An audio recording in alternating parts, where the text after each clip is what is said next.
Hello, very good morning dear all students. आज से हम design of steel structure start करेंगे। सबसे पहले आज हम इंट्रोडक्शंस को देखेंगे डिज़ाइन ऑफ स्टील स्ट्रक्चर्स के। इस सब्जेक्ट में, इस पर्टिकुलर सब्जेक्ट में हम लोग को पढ़ना क्या है और इस पूरे सब्जेक्ट के अंदर में हम लोग क्या क्या चीज़ के बारे में डील करेंगे, क्या क्या चीज़ों के बारे में, डिज़ाइन के बारे में पढ़ेंगे। ठीक है, तो अगर आप लोगों ने अभी प्रीवियस लेक्चर्स में अभी तक जो भी पढ़ाई हुआ था लास्ट के इरिगेशन इंजीनियरिंग में, आई होप कि आपने देख लिया होगा। तो ये आज से नया एक सब्जेक्ट स्टार्ट कर रहे हैं हम, और ये है डिज़ाइन ऑफ स्टील स्ट्रक्चर। ठीक है, तो चलिए स्टार्ट करते हैं। सबसे पहले हम सिर्फ उसके बेसिक्स की बात करेंगे। यहाँ पे कोई सिलेबस स्टार्ट नहीं किया जा रहा है अभी, सिर्फ और सिर्फ डिज़ाइन ऑफ स्टील स्ट्रक्चर के अंदर में, उस पूरे पर्टिकुलर चैप्टर के अंदर में क्या क्या डील करना है और क्या क्या इंपॉर्टेंट चीज़ें होंगी इसके अंदर में, क्या क्या डिज़ाइन क्राइटेरिया होगा, बस उसके बारे में थोड़ा ओवरव्यू देखेंगे और उसके बारे में कुछ स्ट्रक्चर्स के इमेजेस को देखेंगे, ताकि आप बिल्कुल रियल लाइफ के साथ में रिलेवेंट हो जाए। आपको बिल्कुल स्ट्रक्चर्स जब देखें तो आपको पता चले कि कौन स्टील स्ट्रक्चर्स को क्या क्या होता है स्टील स्ट्रक्चर्स में। ठीक है, चलिए स्टार्ट करते हैं इस लेक्चर को। तो ये फर्स्ट लेक्चर्स है जिसमें हम लोग इंट्रोडक्शंस के बारे में देख रहे हैं। ठीक है,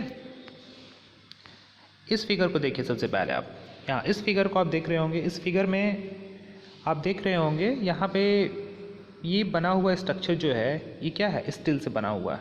ठीक है, सबसे पहले स्ट्रक्चर होता है क्या है? स्ट्रक्चर मतलब होता है कि बहुत सारे छोटे एलिमेंट को मिला करके जब हम कोई भी चीज़ को बिल्डअप करते हैं उसे हम स्ट्रक्चर कहते हैं। ठीक है, चूंकि ये स्टील से बना हुआ है इसलिए हम स्टील स्ट्रक्चर कह रहे हैं। स्ट्रक्चर मतलब क्या? बहुत सारे छोटे एलिमेंट को मिला करके किसी भी चीज़ को बनाना, दैट इज़ कॉल्ड स्ट्रक्चर। तो यहाँ पे देखिए, यहाँ पे क्या है, यहाँ पे बहुत सारा फ्रेम मेंबर जो है एक दूसरे से अटैच है। यहाँ पे कॉलम, बीम और बहुत सारी चीज़ें इसमें अटैच है, जिसके बारे में डिटेल्स में हम आगे पढ़ेंगे। अभी सिर्फ आप इस इमेज को देखिए। इमेज को देखकर लग रहा है कि ये फ्रेम्ड बिल्डिंग है। मतलब क्या है, क्या फ्रेमिंग क्या क्या है, इसमें कॉलम है, बीम है और स्लैब है, सारे को क्या किया गया है, इंटरबिल्ड किया गया है। मतलब बहुत सारे स्टील मेंबर को कनेक्ट करके एक बिल्डिंग को बनाया गया है, that is called framed building और that is called steel structures. ठीक है, जिस तरीके से आप अपने घरों में देखते होंगे कि बीम होता है, कॉलम होता है, स्लैब्स होता है ना, तो ये सारा चीज़ क्या है, वो कंक्रीट स्ट्रक्चर्स होता है। ठीक है, लेकिन यहाँ हम फ्रेम बिल्डिंग की बात कर रहे हैं, जहाँ पे जैसे हम लोग बहुत सारे वेयर हाउस देखे होंगे जो कि स्टील का बना होता है, गोदाम वगैरह, या बहुत सारे बिल्डिंग्स वगैरह भी स्टील्स के बने हुए होते हैं, जो कि मेट्रोपॉलिटन सिटीज़ वगैरह में जहाँ पे बना हुआ होता है स्टील का मेंबर, तो वहाँ पे हम उसको कहते हैं स्टील स्ट्रक्चर। तो स्टील स्ट्रक्चर्स देखिए, बहुत सारा चीज़ स्टील स्ट्रक्चर का होता है, जैसे कि इंडस्ट्रियल बिल्डिंग्स भी होता है जहाँ पे बहुत सारी इंडस्ट्रीज़ है, वहाँ पे स्टील का बना होता है। और उसके अलावा आप बात करते हैं ब्रिजेस होते हैं स्टील्स के। उसके अलावा आप और बात कर सकते हैं तो चिमनी भी होता है स्टील्स का। तो बहुत सारी चीज़ें जो स्टील से बनी हुई है। तो पहले आप ये समझिए कि स्ट्रक्चर क्या होता है, कि बहुत सारे छोटे एलिमेंट्स को मिला करके किसी भी एक पर्टिकुलर चीज़ को बनाना, दैट इज़ कॉल्ड स्ट्रक्चर। चूँकि ये स्टील से बना हुआ है इसलिए हम इसे कह रहे हैं क्या, स्टील स्ट्रक्चर्स। ठीक है, तो आपने बहुत सारे बिल्डिंग्स भी देखे होंगे, बहुत सारे वेयर हाउसेस यानी गोदाम वगैरह भी देखे होंगे जो स्टील से बना हुआ होगा। इसके अलावा बहुत सारे ब्रिजेस, जैसे कि अभी बना कंप्लीटेड हुआ है ब्रिज, यहाँ पे गंगा ब्रिज, जहाँ पे स्टील का स्ट्रक्चर्स है। इसके अलावा और भी बहुत सारे ब्रिजेस है जो कि बना हुआ है, जैसे कि हावड़ा ब्रिज है, one of the best example of steel structures bridges. तो बहुत सारे ब्रिजेस हैं जो कि स्टील स्ट्रक्चर से बने हुए हैं। ठीक है, तो वो सब क्या है, वो सब स्ट्रक्चरल स्टील से बना हुआ है, इसलिए उस स्टील स्ट्रक्चर कहते हैं। और चूँकि देखिए, जब भी हम स्ट्रक्चर्स को बनाते हैं तो सिर्फ ऐसा नहीं कि सिर्फ एलिमेंट, अब एलिमेंट को हम ये कर रहे हैं तो एलिमेंट को कनेक्ट भी करना पड़ेगा। जो एलिमेंट है, अब एलिमेंट जैसे बीम है तो बीम के लिए हमें डिज़ाइन भी करना पड़ेगा कि कितना लोड टेकिंग कैपेसिटी होगा, कितना उसका मोमेंट टेकिंग कैपेसिटीज़ होगा। जो हम उसमें कनेक्शंस के लिए यूज़ कर रहे हैं, बोल्ट क्या होता है, बोल्ट के अलावा वेल्डिंग करते हैं तो वेल्डिंग से क्या क्राइटेरियाज़ है, ये सारी चीज़ों के बारे में हम स्टील स्ट्रक्चर के अंदर में पढ़ते हैं। देखिए, बहुत सारे क्वेश्चंस आते हैं दिमाग में कि खाली स्टील्स का ही क्यों यूज़ किया जाता है, व्हाई नॉट एल्युमिनियम। तो आपका कोई आंसर होना चाहिए, स्टील इसलिए यूज़ किया जाता है क्योंकि ये क्या होता है, इसका डक्टिलिटी अच्छे होते हैं और उसके बाद ये हार्ड होता है। इसके अलावा अगर हम बात करें तो वेट रेशियो जो होता है, ठीक है, वेट रेशियो जो होता है स्टील्स का कम होता है, इसलिए क्योंकि स्टील हल्का होता है और हम उसको आसानी से एक जगह से दूसरी जगह पे कन्वे कर सकते हैं। इसके अलावा क्या होता है, इसका इरेक्शन और इसके बाद इसका डिसमेंटलिंग, इरेक्शन करने के बाद मान लीजिए कि हमको यहाँ पे स्ट्रक्चर को हटाना है तो इसको हम आसानी से डिसमेंटल कर सकते हैं, फिर दूसरी जगह पे आसानी से हम ले करके उसे जा सकते हैं। हैं। That is the benefit of the steel structures, that's why steel is used in constructions. ठीक है, तो ये सारे बेनिफिट्स हैं। और चलिए नेक्स्ट इमेज को मैं दिखाता हूँ आपको। ये तो बेसिक्स चीज़ें अभी मैं पढ़ाना नहीं रहा हूँ, बस आप फिगर्स को देखो और फिगर्स को देख करके एनालाइज करो कि स्टील स्ट्रक्चर्स में करना क्या है, स्टील स्ट्रक्चर पढ़ना क्यों होता है सिविल इंजीनियरिंग के अंतर्गत में, है ना। तो देखिए नेक्स्ट स्लाइड में दिखा रहा हूँ आपको फ्रंट बिल्डिंग। फिर भी ये फ्रंट बिल्डिंग है, जैसे कि आप देख पा रहे हैं इस इमेज के अंदर में। यहाँ पे जो बिल्डिंग्स है ये भी स्टील स्ट्रक्चर से ही बना हुआ है। आप देख रहे हैं ना, सारा कंप्लीट बिल्डिंग जो है स्टील स्ट्रक्चर से है। बीम, कॉलम, स्लैब, सारी चीज़ें स्टील्स की हैं। That's why it is called steel structures. मतलब बहुत सारे छोटे पार्ट को मिला करके क्या बनाया गया, एक बिल्डिंग्स को बनाया गया है, इसलिए हम इसे कहते हैं स्टील स्ट्रक्चर्स। ठीक है, तो स्टील स्ट्रक्चर्स के बारे में हम इस पर्टिकुलर सब्जेक्ट में डील करेंगे और इसके रिगार्डिंग जो भी चीज़ें रिक्वायर्ड होंगी, मान लीजिए इस कनेक्ट करने के लिए बोल्ट की ज़रूरत है तो बोल्ट के बारे में पढ़ेंगे, कनेक्ट करने के लिए रिविट की ज़रूरत है तो रिविट के बारे में पढ़ेंगे, वेल्ड की ज़रूरत है दो स्टील को कनेक्ट करने के लिए तो वेल्ड के बारे में पढ़ेंगे। इसके अलावा जो भी चीज़ है, बीम है, बीम मतलब बीम के बारे में पढ़ेंगे, बीम के अलावा जो कॉलम्स होते हैं उसके बारे में पढ़ेंगे, इसके जो ट्रस मेंबर होते हैं उसके बारे में, उसके डिज़ाइंस के बारे में पढ़ेंगे एंड ऑल दैट। इन सारी चीज़ों के बारे में हम स्टील स्ट्रक्चर्स में पढ़ते हैं। ठीक है, सो नेक्स्ट देखिए, आप अभी सिर्फ देखते जाइए इमेजेस को, सिर्फ आप इमेज देखिए, अभी कुछ आपको सोचना नहीं है। इमेज देखिए, ये क्या है, ये भी एक स्टील स्ट्रक्चर से बना हुआ बिल्डिंग है, सॉरी ये रूफ ट्रस है। और यहाँ पे क्या होता है कि जनरली इस टाइप का जो स्ट्रक्चर से प्रेफर्ड किया जाता है वेयर हाउसेज में, गोदाम्स वगैरह में। ठीक है, तो ये भी एक टाइप का स्टील स्ट्रक्चर ही है। ठीक है, नेक्स्ट स्लाइड देखिएगा। ट्रस ब्रिजेस, ये भी आप लोगों ने देखा है, बहुत सारे ब्रिजेस, जैसे कि हावड़ा का ब्रिज है, या उसके अलावा और भी बहुत सारे ब्रिज है। जो मैं फेमस ब्रिज के बारे में बात कर रहा हूँ, जैसे हावड़ा के ब्रिज क्या है, बहुत ही फेमस है, बार बार सुनते हो ना कि हावड़ा का ब्रिज है। तो हावड़ा का ब्रिज क्या है, हावड़ा ब्रिज में पूरा स्ट्रक्चर जो है स्टील से बना हुआ है। और आप जब ये देख रहे हो मेंबर्स, तो क्या होता है, ये ट्रस मेंबर से बना हुआ है। ट्रस मतलब होता है कि एक ट्रायंगुलर पार्ट होता है और बहुत सारे ट्रायंगुलर पार्ट कंबाइन होकर के यहाँ पे एक स्ट्रक्चर का फॉर्मेशन करते हैं। ठीक है, जिसे हम लोग ट्रस मेंबर भी कहते हैं। तो ट्रस ये होता है और ट्रस से बना हुआ पूरा कनेक्टेड मेंबर है। अब आप ही बता सकते हो कि मान लो कि ये स्ट्रक्चर है, अब सिर्फ इसको ऐसे ही तो हम नहीं रख देंगे ना, अब इसके लिए हमें कनेक्शन करना पड़ेगा। तो कनेक्शन के लिए क्या ज़रूरत पड़ सकता है, बोल्ट का ज़रूरत पड़ सकता है, बोल्ट के अलावा वेल्ड का ज़रूरत पड़ सकता है। That all comes under the category of steel structures. ठीक है, अब इसमें कितने लोड्स आ रहे हैं, कितने मोमेंट्स कैरिंग कैपेसिटीज़ है एंड ऑल दैट, इन सारी चीज़ों के बारे में हम पढ़ेंगे कि आखिर लोड टेकिंग कैपेसिटी कितना होगा हर एक पर्टिकुलर मेंबर्स का, कितना मोमेंट क्रिएट होगा, कितना फैक्टर ऑफ सेफ्टी लेकर के चलेंगे हम। ठीक है, तो ये सारी चीज़ों के बारे में हम पढ़ते हैं। ठीक है, दैट ये चीज़ जैसे है ये ट्रस ब्रिज के बारे में है। ठीक है, तो इस तरीके से हर एक चीज़ के बारे में, अगर फ्रंट बिल्डिंग, अगर स्टील बिल्डिंग की बात करें तो स्टील में जो भी चीज़ें यूज़ होती है उन सारी चीज़ों के बारे में हम लोग पढ़ते हैं। ठीक है, स्टील स्ट्रक्चर्स में। तो आई होप कि आपको इमेज देख करके कुछ आइडिया हो रहा होगा कि आखिर स्टील स्ट्रक्चर का सिविल इंजीनियरिंग में ज़रूरत क्यों पड़ा और स्टील स्ट्रक्चर कितना इंपॉर्टेंट हो सकता है। अगर आप सोचिए कि अगर आपको इस सब्जेक्ट के बारे में नहीं पता हो, अगर आप नहीं जानते हो, तो कितना दिक्कत होगा आपको, है ना। एज सिविल इंजीनियर आपको ये चीज़, सारी चीज़ों के बारे में जानना चाहिए। ठीक है, चलिए नेक्स्ट चीज़ देखते हैं, नेक्स्ट स्लाइड। ये भी फ्रंट बिल्डिंग है, तो आई होप कि ये आप लोगों ने पहले देखा था, मैंने फर्स्ट स्लाइड में इसे दिखाया था। तो ये फ्रंट बिल्डिंग का ही टाइप है। ठीक है, इसमें भी स्टील से बना हुआ मेंबर्स है, बहुत सारे स्टील मेंबर को कनेक्ट करके एक बिल्डिंग को बनाया गया, that is called front building. पहले स्ट्रक्चर मतलब समझ में आ गया, बहुत सारे स्टील को, छोटे एलिमेंट्स को टुगेदर करके, मिला करके किसी भी एक पर्टिकुलर चीज़ को बनाना है, या फिर स्टील को बना रहे, सॉरी ब्रिज को बना रहे हो आप, या फिर बिल्डिंग्स बना रहे हो, और कोई भी चीज़ बना रहे हो, दैट इज कॉल्ड क्या, स्टील स्ट्रक्चर्स। ठीक है, ठीक है, अभी बस आप फिगर देखो। ठीक है, मैं बताऊंगा सारी चीज़ें, मैं नोट्स भी प्रोवाइड करूंगा, मैं सारी चीज़ें कराऊंगा, बस आप फिगर्स देखो। ठीक है, ये भी फिगर वही पहले का ही फिगर है, तो यहाँ पे देख सकते हो ये भी स्टील से बना हुआ चीज़ है, सारा स्टील मेंबर है। अब स्टील मेंबर है तो आप, जाहिर सी बात है, जब स्टील मेंबर ऐसे तो खड़ा नहीं होगा ना। अब स्टील मेंबर को इनबिल्ड करने के लिए उससे बहुत सारे मेंबर्स को कनेक्ट करने पड़ेंगे। अब कनेक्शन के लिए हमें बोल्ट की ज़रूरत होगी, नट की ज़रूरत होगी, हमें लैपिंग करना पड़ेगा, हमें वेल्डिंग करना पड़ेगा एंड ऑल दैट। ये सारी चीज़ें हम स्टील के अंदर में पढ़ेंगे। ठीक है, बस सिर्फ इमेज देखो और उससे समझो इमेज को क्या कह रहा है। देखो फिर से वही इमेजेस है, ट्रस ब्रिज है, मैंने ऑलरेडी पहले दिखा रखा है। तो ये सारी चीज़ें इसके अंदर में। ठीक है, अब देखिए यहाँ पे एक और इंपॉर्टेंट टाइप का ब्रिज है, सस्पेंशन ब्रिज। ठीक है, अब देखिए सस्पेंशन ब्रिज भी स्टील स्ट्रक्चर के अंदर में ही आता है। अब देख रहे हैं ना, ये रोपवे के द्वारा, यहाँ पे एक रोप है, रोपवे के द्वारा ये सस्पेंडेड होता है यहाँ पे, ऐसा है ना, और यहाँ पे सपोर्ट होता है यहाँ पे, और यहाँ पे जो ये होता है लोडिंग कंडीशंस होता है। अब ये भी स्टील्स के अंदर में भी आता है कि अब इस रॉप में कितना स्ट्रेस, कितना टेंसाइल स्ट्रेसेस आ रहा है, टेंसाइल लोड्स आ रहा है, और उसके अलावा कितना इसका मोमेंट टेकिंग कैपेसिटीज़ होगा ताकि स्ट्रक्चर सेफ हो, और फैक्टर ऑफ सेफ्टी वगैरह लेकर के हम लोग चलते हैं। तो ये एक सस्पेंडन टाइप का ब्रिज है। ठीक है। तो ये भी स्टील स्ट्रक्चर के अंदर में ही आता है। अब इसके लिए हमें कनेक्शन करना पड़ेगा, इसके लिए हमें बोल्टिंग करना पड़ेगा and all that's all comes under the category of the steel structures. तो ये हमारा स्टील स्ट्रक्चर सस्पेंशन ब्रिजेस के अंदर में हम लोगों ने देखा कि स्टील स्ट्रक्चर्स क्या होता है, ठीक है। आप लोगों को कुछ बेसिक आइडिया हो रहा होगा कि स्टील स्ट्रक्चर हम क्यों पढ़ते हैं और स्टील स्ट्रक्चर्स का मतलब बेनिफिट क्या है सिविल इंजीनियरिंग में, कि हम बिना स्टील स्ट्रक्चर पढ़े कोई भी जो स्टील ब्रिजेस है, बिल्डिंग फ्रेम स्ट्रक्चर से हम कभी भी डिज़ाइन नहीं कर सकते हैं। तो इस पर्टिकुलर सेशंस में इस पर्टिकुलर चैप्टर्स के अंदर, इस पर्टिकुलर सब्जेक्ट के अंदर में हम लोग डिज़ाइन करेंगे फ्रेम्ड स्ट्रक्चर का। और फ्रेम्ड स्ट्रक्चर के अंदर में बहुत सारे पार्ट्स है, बीम है, कॉलम्स है and all that, roof trusses है, उसके अलावा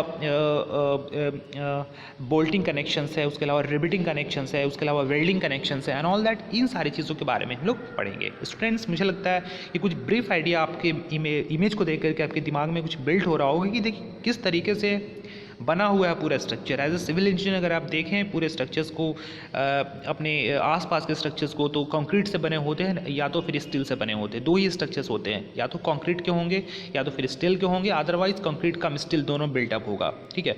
तो ये सारी चीज़ें हैं स्टील स्ट्रक्चर्स के अंदर में। बहुत सारे लाइफ रिलेवेंट एग्जांपल्स हैं, आप देख सकते हैं आपके आसपास में भी बहुत सारे ऐसे बने हुए स्ट्रक्चर्स हैं, जैसे कि गंगा ब्रिज पे ही भी जस्ट कंप्लीट हुआ है, अभी जस्ट उसका इनॉग्रेशन हुआ है। नितिन गडकरी जो कि ट्रांसपोर्ट मिनिस्टर, उन्होंने जस्ट उसका इनॉग्रेशन किया है। तो ये सारी चीज़ें क्या है, आप बिल्कुल रियल लाइफ से देख सकते हैं।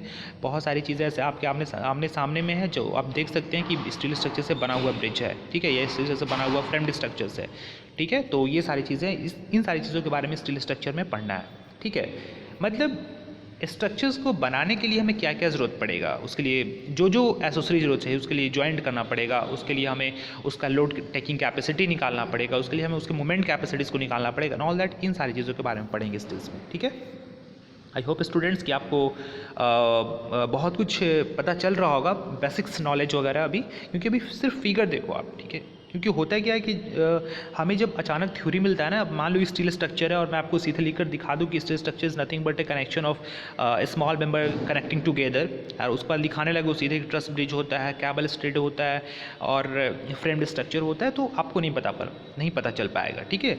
वो चीज़ आपके दिमाग में ही रह जाएगा। बट यहाँ पे देखिए, यहाँ पे जब इमेज को देखते हैं तो आपके एक दिमाग में एक रियलिटी पैदा होता है कि यार ये कैसे हो रहा है, ये इसमें क्या है, कनेक्शंस में क्या है, तो एंड ऑल दैट ये सारी देख करके आपको पता चल रहा होगा। इसलिए मैं सबसे पहले जब मैं पढ़ाना स्टार्ट कर रहा हूँ तो सबसे पहले मैंने इमेज के थ्रू मैं आपको दिखाने की कोशिश कर रहा हूँ कि बाबू देखो ये चीज़ ऐसे होता है और इस इमेज में ये कनेक्ट किया जा रहा है, ऐसे हो रहा है। तो बिल्कुल आप प्रैक्टिकल्स के साथ यहाँ पे कनेक्ट हो पाएंगे, ठीक है। अब देखिए केबल स्ट्रेट ब्रिज, ये भी एक केबल स्ट्रेट ब्रिज है। तो स्टूडेंट्स आप इस इमेज को देख करके क्या एनालाइज कर रहे हो, ये देख रहे हो ना, एक सपोर्ट, यहाँ पे सपोर्ट है, यहाँ पे भी सपोर्ट है, उसके बाद में यहाँ से स्टील से निकला हुआ केबल्स है, ऐसा केबल है ना, केबल्स है। अब केबल के थ्रू जो है ये पूरा मेंबर जो है कनेक्टेड है, और उस केबल के सहारे ही ये सिर्फ स्टील स्ट्रक्चर जो है रुका हुआ है। तो आप एनालाइज कर सकते हो कि अब जो रॉप है उसमें हमें फोर्स निकालना पड़ेगा, रोप में कितना मोमेंट्स आ रहा है, रोप में कितना स्ट्रेसेस आ रहा है, इन सारी चीज़ों को कैलकुलेट करना पड़ेगा ताकि हमारा जो स्ट्रक्चर है वो सेफ हो, ठीक है। आप लोगों ने पढ़ा था ना मैकेनिक्स ऑफ स्ट्रक्चर में फैक्टर ऑफ सेफ्टी, तो फैक्टर ऑफ सेफ्टी जब तक लेके नहीं चलेंगे हम कोई भी चीज़, तो हो सकता है फ्यूचर में वो कोलैप्स कर जाए। तो हर एक स्ट्रक्चर्स को बनाने के लिए, उसमें डिज़ाइन करने के लिए वहाँ पे फैक्टर ऑफ सेफ्टी लेकर के चलना पड़ता है, ठीक है। Factor of safety I hope कि आपको पता होगा, मैंने मैकेनिक्स ऑफ स्ट्रक्चर में पढ़ाया था, ठीक है। तो ये सारी चीज़ें जो हैं स्टील स्ट्रक्चर्स हैं, आप लोगों को पता चल गया होगा कि स्टील स्ट्रक्चर्स होता है क्या और इसके अंदर में क्या क्या चीज़ हम लोग पढ़ेंगे, क्या क्या चीज़ों के बारे में हम लोग जानेंगे, है ना। बिल्कुल देखिए ये स्टील स्ट्रक्चर स्टार्ट नहीं हुआ है, बिल्कुल स्टूडेंट्स, ये बिल्कुल स्टील स्ट्रक्चर्स का एक होता है ना कि कोई भी सब्जेक्ट आने से पहले उसका एक दिखाया जाता है, क्या बोलते हैं उसको, ठीक उसी तरीके से यहाँ पे भी है। तो अभी ये सब्जेक्ट आने वाला है, उससे पहले आपको इसका क्या बोलते हैं मूवीज़ में, टेलर, ठीक लाइक उसी तरीके से ये भी है कि वो अभी सब्जेक्ट आने वाला है, ठीक है। अब उस सब्जेक्ट से पहले आपको उसका एक ओवरव्यू दिखाया जा रहा है कि ये चीज़ होगा अंदर में, है ना। तो आप लोग बिल्कुल ये हो जाना, ठीक है। ऐसा नहीं कि वो जब सब्जेक्ट स्टार्ट हो तो क्या होता है, आप मूवी देखते हो ना, तो मूवी से पहले ट्रेलर आता है तो उसके बारे में पूरा समरी होता है। अब जब मूवी देखते हो तो उससे पहले आपको सारा चीज़ पता चल जाती है कि ये चीज़ होने वाला है, ठीक उसी तरीके से यहाँ पे भी है, ठीक है। तो देखिए कॉमन स्टील मेंबर्स है, कॉमन स्टील मेंबर्स में जैसे आप देख सकते हैं क्या क्या चीज़ यूज़ कर सकते हैं हम लोग कनेक्शंस के लिए। एज ए टी बार होता है, टी बार जैसे कि आप लोगों ने बोलते थे ना कि टी बार है यार, ये टी बार है, टी बार का मोमेंट ऑफ इनर्शिया निकालो, टी बार का सेंटर ऑफ ग्रेविटी निकालो, so that is a T bar that is used in steel structures. कोई भी चीज़ पढ़ाया जाता है उसका हर एक का कुछ ना कुछ क्या होता है, ज़रूरत पड़ेगा आगे, इसलिए आपको पढ़ाया जाता है। अब देखो ये क्या है, एल एंगल्स, मैंने बताता था ना कि एल टाइप का ऐसा है ना, एल टाइप के स्ट्रक्चर से इसका मोमेंट ऑफ इनर्शिया निकालो, इसका सेंटर ऑफ ग्रेविटी निकालो, क्यों बताता था, इसलिए ना कि यहाँ पे इसका ज़रूरत पड़ने वाला है। देखो यहाँ पे वाइड फ्लेंज, मैं बताता था ना कि आई सेक्शन है, देखो ये आई सेक्शन है, बताता था ना कि यहाँ पे ऊपर में फ्लेंज होता है, नीचे भी फ्लेंज होता है, ये वेब होता है, इसको वेब कहते हैं। देखो यहाँ पे स्टील स्ट्रक्चर में यूज़ हो रहा है इसका, वहाँ पे आप थ्योरी पढ़ते थे, बट यहाँ पे उन सारी चीज़ों का यूटिलाइज़ किया जा रहा है स्टील स्ट्रक्चर्स को बनाने में, है ना। देखो आई बीम यहाँ पे है, ये चैनल सेक्शन है, बताता था ना कि चैनल सेक्शन है बाबू, देखो चैनल सेक्शन है ये। अब इसका आप मोमेंट ऑफ इनर्शिया निकालो, इसका सेंटर ऑफ ग्रेविटी निकालो, है ना, कितना इंपॉर्टेंट। ठीक है, ये HSS है, ये भी एक टाइप का क्या है, कनेक्शन मेंबर है स्टील्स को कनेक्ट करने के लिए। ठीक है, तो ये सारी चीज़ें जो है हम स्टील के अंदर में इन सारी चीज़ों के बारे में पढ़ेंगे, इसके कनेक्शंस के बारे में पढ़ेंगे, इसके मोमेंट टेकिंग कैपेसिटीज़ के बारे में पढ़ेंगे, इसके फैक्टर ऑफ सेफ्टीज़ कितने होंगे, लेकर कितना चलते हैं हम लोग वो पढ़ेंगे, एंड ऑल दैट, इन सारी चीज़ों के बारे में स्टील्स के अंदर में पढ़ेंगे। Okay students, so I think आपको बहुत सारा चीज़ क्लियर हो गया होगा। मुझे लगता है कि कुछ आइडिया जो है इस सब्जेक्ट के बारे में डेवलप हो चुका होगा। अब ऐसा नहीं लगेगा कि अब इस सब्जेक्ट में पढ़ना क्या है पता नहीं है, ठीक है ना, सबको पता चल चुका होगा कि इस सब्जेक्ट में करना क्या है और पढ़ना क्या है। ठीक है, चलिए देखिए बीम कॉलम कंस्ट्रक्शंस। अब कैसे यहाँ पे बीम कॉलम को कंस्ट्रक्ट किया गया, कैसे दोनों को ज्वाइन करके, आप देख रहे हैं ना यहाँ पे ये कॉलम है और यहाँ पे ये क्या है, बीम है, अब दोनों को यहाँ पे कनेक्ट किया गया है स्टूडेंट्स। ठीक है, सिर्फ क्या है, फ्रेम्ड स्ट्रक्चर से, इस तरीके से यहाँ पे भी है, ये सब क्या है, फ्रेम्ड स्ट्रक्चर है। अब कॉलम जो है हमारा, ठीक कॉलम का डिज़ाइन करेंगे कि आखिर कॉलम्स के अंदर में उसका जो है लोड टेकिंग कैपेसिटीज़ कितना होगा, जो बीम कनेक्ट हुआ है यहाँ पे क्या क्या कनेक्शंस होगा, एंड ऑल दैट, ये जो है कंस्ट्रक्शन के बारे में पढ़ेंगे। ये सब क्या है, स्टील से बना हुआ मेंबर है, that is called steel constructions. Okay, बहुत मज़ा आएगा इस सब्जेक्ट को पढ़ने में। ओके, सो अच्छे से पढ़ना है।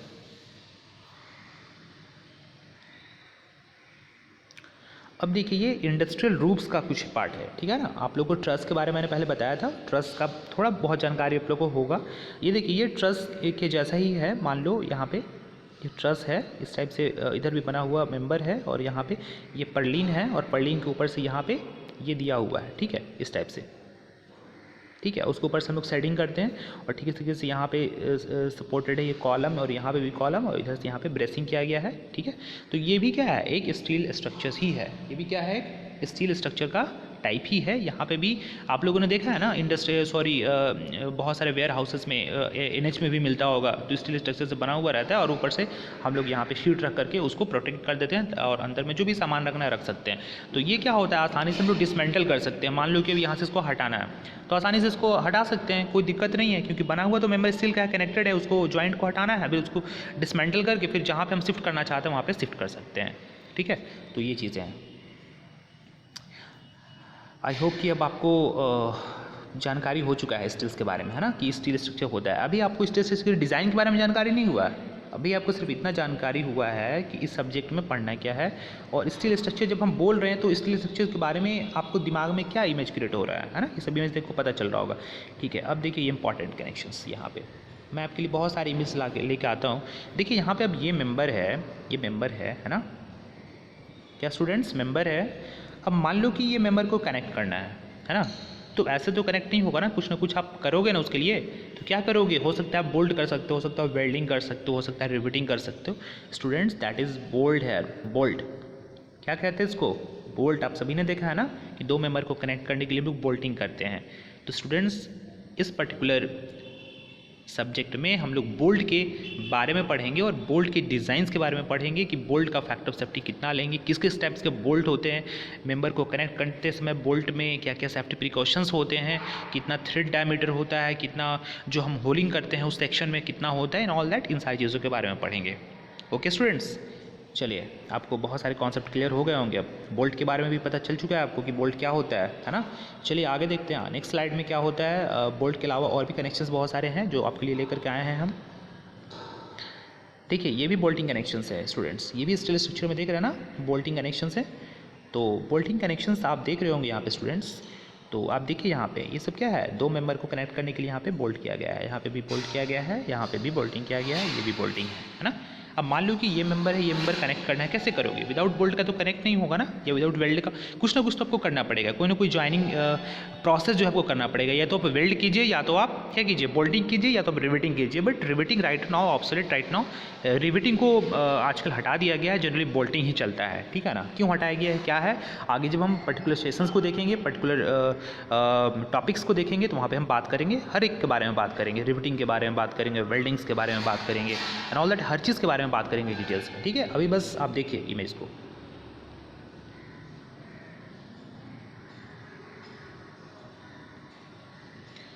चलिए स्टूडेंट नेक्स्ट स्लाइड में चलते हैं। हाँ, यहाँ पे देखिए बहुत इंपॉर्टेंट चीज़ लेकर के आए हैं आपके लिए, ये वेल्ड सेक्शन लेकर के आए हैं। मान लो ये मेंबर है, अब इसके साथ इसको कनेक्ट करना है।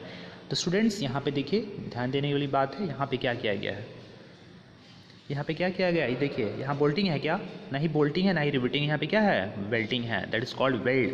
मतलब अब यहाँ पे दो मेंबर को ज्वाइन करने के लिए हम लोगों ने क्या किया है, वेल्ड किया है। मतलब यहाँ पे जो बीम है और बीम के साथ में हमने इसको एक मेंबर से कॉलम के साथ यहाँ पे एक मेंबर को ज्वाइन किया है, उसके लिए हमने वेल्ड का यूज़ किया है ना। तो ये भी क्या है, एक प्रोसेस है जिस दो मेंबर को कनेक्ट करते हैं, and all that all come under the category of design of steel structures. Okay, चलिए बहुत सारी चीज़ें स्टूडेंट्स, अब वेल्ड के अंदर में बहुत सारे डेप्थ एनालिसिस हैं, तो उसके बारे में पढ़ेंगे, क्योंकि एक बार में सब चीज़ को बताना पॉसिबल नहीं है। मैं बस इमेज दिखा रहा हूँ और आपको स्टील स्ट्रक्चर से एक होता है ना फ्रेंडली, फैमिलियर कर रहा हूँ कि स्टील स्ट्रक्चर क्या होता है, ताकि आपको भारी नहीं लगे कोई भी चीज़ देखे तो आप। अब देखिए स्टूडेंट्स, ये भी एक इमेज आपके लिए लेकर के आए हैं, इसका भी यूज कहीं कहीं पे होता है, बट राइट नाउ ये ऑब्सोलेट हो चुका है। ये देखिए, इसको हम लोग स्पेशल टाइप का कनेक्शन कहते हैं, दैट इज कॉल्ड रिवेटिंग। क्या कहते हैं इसको, रिवेटिंग, ठीक है। तो रिवेटिंग के द्वारा भी यहाँ पे क्या किया गया है, दो मेंबर को कनेक्ट कर दिया गया है। बट जनरली होता है क्या है, रिवेटिंग क्या होता है, परमानेंट हो जाता है। अब इसको हटाने के लिए आपको बिल्कुल ये करना पड़ेगा। बोल्ट क्या होता है, मान लो बोल्ट को हटाओगे भी तो बोल्ट को आप दोबारा यूज़ कर सकते हो, बट रिवेट को दोबारा यूज़ नहीं कर सकते हो। बट जनरली परमानेंट स्ट्रक्चर में इसका यूज़ किया जाता है रिवेट का। बट राइट नाउ अभी के दिनों में लगभग इसका यूज़ है ऑब्सोलेट हो चुका है, मतलब खत्म हो चुका है। बट ये भी एक प्रोसेस है दो मेंबर को ज्वाइन करने के लिए, ठीक है। तो रिवेटिंग के द्वारा भी हम मेंबर्स को ज्वाइन करते हैं, ये भी एक प्रोसेस है रिवेटिंग, ठीक है। तो रिवेटिंग भी स्टील स्ट्रक्चर्स का एक पार्ट है, जिसमें हम लोग रिवेटिंग के बारे में पढ़ते हैं। तो ये सारी चीज़ें हैं, ओके। तो रिवेट के बारे में आप समझ गए होंगे, आई होप। चलिए नेक्स्ट स्लाइड देखते हैं। नेक्स्ट स्लाइड है हमारा, ये भी रिवेट के बारे में ही है। तो रिवेट जो है, रिवेट आप देख रहे होंगे यहाँ पे क्या है, दो मेंबर्स है, दो मेंबर्स को कनेक्ट करने के लिए यहाँ पे क्या किया गया है, ये पर्टिकुलर रिवेटिंग किया गया है स्टूडेंट्स, है ना। तो रिवेट भी आपको समझ में आ गया होगा। रिवेटिंग मतलब समझ गया ना कि दो मेंबर को ज्वाइन करने के लिए जो भी हम कनेक्शन कर रहे हैं रिवेटिंग है। तो कनेक्शन बहुत सारे हो सकते हैं, रिवेटिंग हो सकते हैं, बोल्टिंग हो सकते हैं, वेल्डिंग हो सकते हैं, ऑल दैट बहुत सारी प्रोसेस है ना। तो चलिए कुछ बेसिक जानकारी आपको इस पर्टिकुलर सेशंस में आपको मिला होगा। इस पर्टिकुलर सेशन में हमने आपके लिए लेकर आया था इमेजेस स्टील स्ट्रक्चर्स के और कुछ बेसिक कॉन्सेप्ट्स, ठीक है। तो मुझे लगता है कि कहीं आपको दिक्कत नहीं हुआ होगा, यहाँ तक कोई भी दिक्कत हुआ है तो आप मुझे बता सकते हैं। बिल्कुल इसका सॉल्यूशन जब मैं लाइव आऊँगा तो उसके बारे में बिल्कुल डिस्कस किया जाएगा, ओके। आप अपने प्रॉब्लम्स को नोट डाउन करके रखें और जब लाइव क्लासेस होगी तो आप उसको ज्वाइन कर लेंगे हम लोग, है ना, फिर सॉल्व कर लेंगे। सो अब चलिए आते हैं हम लोग अपने मेन चीज़ों पे, है ना। इतना दिन इमेज देखने का क्या फ़ायदा हुआ, आखिर इमेज देखे और कोई फ़ायदा नहीं हुआ तो फिर क्या मतलब है ना। अब इमेज देख करके अब हम उसके डिफिनेशंस को निकालेंगे, है ना, कि आखिर इमेज अब देखे हो तो क्या देखे हो इमेज में, मतलब what are steel structures, okay। So in steel structure, structural steel is the main load carrying material to transfer the load within them and to transfer load to the ground। So what steel structure क्या है, structural steel क्या है, steel structure में structural steel जो होता है main load carrying materials होता है, जो कि अपने आप में भी लोड को ट्रांसफर करता है और साथ ही में फाइनली ये ग्राउंड को ट्रांसफर करता है, that is called steel structures, ठीक है। इतना सारी इमेज देख करके आपको समझ में आ गया होगा। अब देखिए एग्जांपल, आई बीम मैंने जैसे दिखाया आपको, टी सेक्शन भी दिखाया, चैनल सेक्शन भी दिखाया, स्टील प्लेट भी दिखाया। क्या आपको भारी लग रहा है, नहीं भारी लग रहा है ना, क्योंकि स्टील स्ट्रक्चर्स का मैंने पहले आपको इमेज दिखा दिया है। आई सेक्शन देखा है आपने, टी सेक्शन देखा है, आई बीम देखा है। तो दिक्कत क्या है इसमें, अब वो ज़्यादा जो सारे मेंबर्स उसको कनेक्ट करके हमने एक स्ट्रक्चर बनाया, और स्ट्रक्चर क्या होगा, अपने आप में लोड को लेगा और साथ ही वो लोड को फाइनली ट्रांसफर करेगा किस में, ग्राउंड को, that is called steel structures, okay. अब देखिए यहाँ पे steel concrete composite structure are also use in high rise buildings. तो बहुत सारे हाई राइज बिल्डिंग्स में स्टील और कंक्रीट के कंपोजिट स्ट्रक्चर, कंपोजिट मतलब मिला करके, स्टील का भी होता है कुछ पार्ट और कुछ पार्ट कंक्रीट का होता है, उसको हम लोग कंपोजिट स्ट्रक्चर कहते हैं, उसका भी यूज़ किया जाता है। जैसे कि गंगा ब्रिज है, वहाँ पे देखो नीचे जो पार्ट है वो कंक्रीट का फाउंडेशन है, यानी कंक्रीट का बना हुआ, और ऊपर में सुपर स्ट्रक्चर है वो स्टील का है। That is called composite structures, मतलब जहाँ पे दोनों चीज़ मिलकर बना हुआ हो, कंक्रीट भी हो और स्टील भी हो, that is called composite structure. यहाँ पे लेकिन हम इस पर्टिकुलर सब्जेक्ट में सिर्फ और सिर्फ पढ़ेंगे स्टील स्ट्रक्चर के बारे में। So but we are only going to study about steel structure in this paper. Okay, so I hope students कि आपको पता चल गया होगा कि स्टील स्ट्रक्चर क्या होता है। Okay students, so thank you everyone for watching this, and I think कि आपको कहीं प्रॉब्लम नहीं हुआ होगा, बट प्रॉब्लम है तो आप मुझे बता सकते हैं, ठीक है। कोई डाउट हो, कोई दिक्कत हो, आप मुझे बता सकते हैं। बिल्कुल अगले सेशन में मैं आपके लिए लेकर के आऊँगा स्टील स्ट्रक्चर्स की वेरी फर्स्ट लेक्चर जो कि एसबीटी का होगा, जहाँ पे हम लोग सिलेबस के बारे में बात करेंगे, फिर से अपने चैप्टर्स को स्टार्ट करेंगे। क्योंकि ये सेशन बहुत ज़रूरी था आपको इस सब्जेक्ट के नॉलेज को, इस सब्जेक्ट के मैटर्स को समझने के लिए। सो दैट मैंने ये सेशन आपके लिए लाया था। So thank you everyone for watching this. Stay tuned, God bless you all.